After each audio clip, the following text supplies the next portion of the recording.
Pag lagi niyan, ito ka lang, download Voyager lang. Yes ka lang, pare ko. Last week niya is 44 na. Ay nag-update ah. Diba?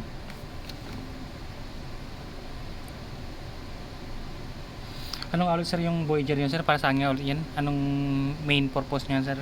Diyan na yung mga chart collection natin, yung Nagera warning, Ah, yung okay. mga TMPs, no?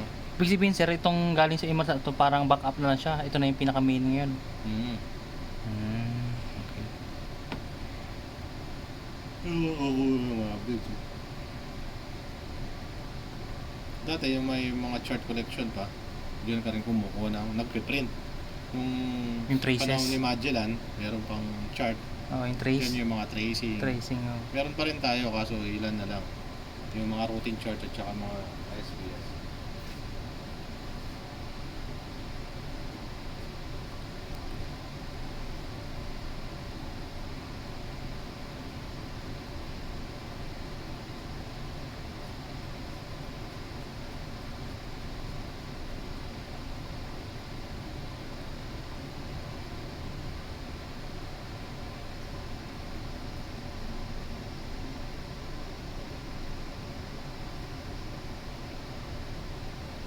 Ay, matagal pa yan.